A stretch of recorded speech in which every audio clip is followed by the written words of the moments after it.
Amendments and our own standing orders, Honorable Speaker. Honorable Speaker, as you did this morning with the Cabinet Secretary Aisha Jumwa, the former Member of Parliament for Malindi, on the question of the 2/3 gender rule, and I am aware that all our women parliamentarians have been keenly following this debate and indeed following the work that is also going on elsewhere in the executive and with parts of our, and I did attend a forum by our women parliamentarians at Radisson Blue Hotel sometime last month, but one, Honorable Speaker, on this question of the 2/3 gender rule.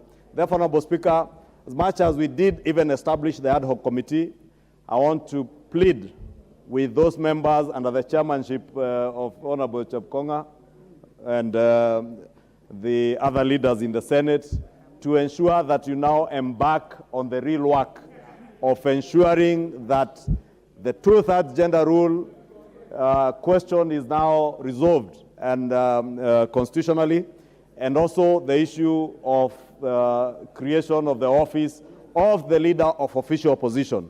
And indeed, Honorable Speaker, as the Honorable John Buddy has said, as you have said, it is time that we got good and courageous leadership in the House, leadership that will not abrogate their responsibilities by walking out of the House. We need leaders who will be able to lead the opposition and the minority side, whether they are outside the House or inside the House.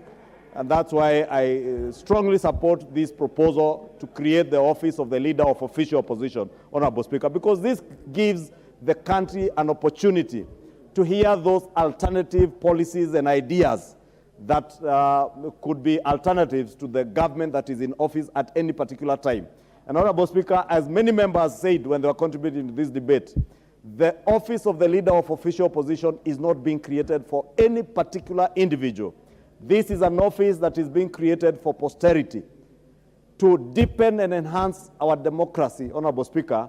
And I want to appeal to the ad hoc committee members here and those in the Senate to indeed work with utmost speed to ensure that we get constitutional amendment bills before the House when we resume for the next session of this, the next part of this session, Honorable Speaker, of this 13th Assembly, Honorable Speaker. Honorable Speaker, as I did mention, the question of the 2/3 gender rule, Honorable Speaker, is something that we have tried over the years and failed almost close to 4 times. I want to believe, Honorable Speaker, now with the goodwill that I listened to as all members contributed, both here in the Senate, Honorable Speaker, that we will see the realization or the actualization of this 2/3 gender rule in this 13th Assembly. Honorable Speaker, on the question of NGCDF, I know, Honorable Speaker, and I'm aware that there are still court cases before our judiciary. And even as those go on, Honorable Speaker, it is important that we entrench our NGCDF funds in the Constitution so that in future, neither the GAF, the National Government Affirmative Action Fund, NGCDF, or even the proposed Senate Oversight Fund will ever be challenged in court on the basis of those funds being unconstitutional. Honorable Speaker, in conclusion, let me just join what the Speaker was saying in imploring on all of us as leaders that as much as we want to create other offices like that of the leader of official opposition, Honorable Speaker, and in line with what the Honorable Speaker has done in his ruling, asking on our minority side to put their house in order, and even our old party Jubilee, that even those of us who have serve now in the minority and enjoy that rare privilege of leading those in the minority, and congratulate many of these members in the minority who never followed their leadership in staging a walkout. Honorable Speaker, as the Speaker and as Honorable John Buddy has said, let us lead from the front. Let us come to this House because we are paid, Honorable Speaker, by our constituents. Even those of us who are leaders, we enjoy a responsibility allowance as leaders to lead the rest of the teams, Honorable Speaker. And therefore, there is no time I will ever walk out of this chamber because I do not agree either with the Speaker or with a colleague in the minority. And even some of the issues that have been raised, for instance, by the Honorable Member for, not Rarieda, the Honorable Member, what's her name, the lady? I've forgotten her name, Honorable Speaker. Lillian Gogo, Honorable Speaker. There's absolutely nothing with a member mentioning the Honorable Zamzam by name. My name is mentioned in this House every now and then. Every member of parliament from the minority who wants to make their name out there, in their speech, they must mention the name of KIMANI ICHUNGWA or the leader of majority. And I allow them, and I don't get emotional about it. I bear a lot of insults from the minority, and I take it in my stride. I want to implore on the leadership in the minority to also have the patience and the emotional intelligence to be able to deal with both the membership that they are leading and even the membership on the side that I lead.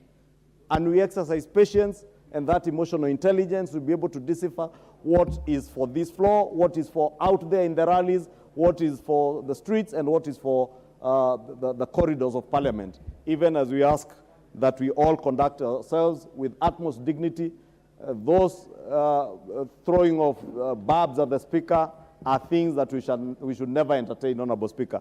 So that even when we create this office of the leader of official opposition, we want this to be a respectable office. Whoever that leader will be, whether it is our good friend, the Honorable Kalonzo Musyoka, whether it is our good friend, the Honorable Raila Odinga, whether it is the Honorable John Mbadi who will take up that position of the leader of official opposition, we must, or the Honorable Kaluma, or indeed the Honorable Karoli Omondi, a seasoned businessman and a respectable leader from Suba, who can lead the minority. If he takes up that position, we want to be able to hold him with esteem and respect. But respect, again, is two-way. And therefore, I want to ask that if you demand respect, you must also respect others. If you demand to be treated well, you must also treat others well.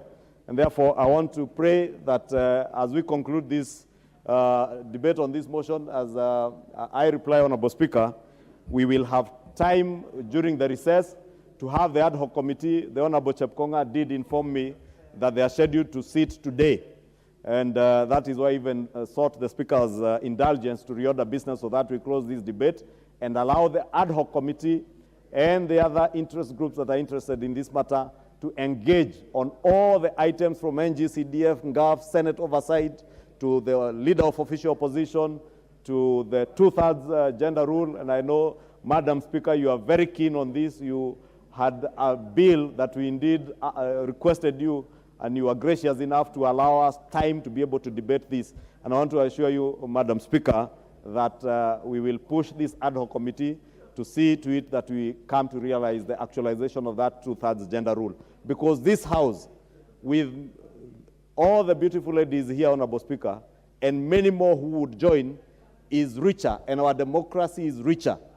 Our gracious ladies, I think, exercise more emotional intelligence than many of us men who tend to be forceful and insultive at each other. But our ladies, being mothers and being our sisters, are more gracious, and therefore our democracy will only be better and richer, having more women participate in leadership positions, even as we mentor our young ladies, our young girls who come to this House, be it from Catholic University, be it those young student leaders who came from Homa Bay Town constituency, represented by the Honorable Kaluma, who, as the Speaker noted, is also serving not just as a senior leader, but also serving in the Speaker's panel. And I pray that, to God, that he will be able to emulate the Speaker.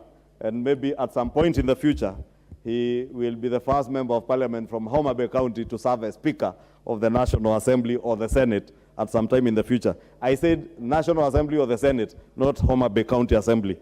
Honorable Speaker, I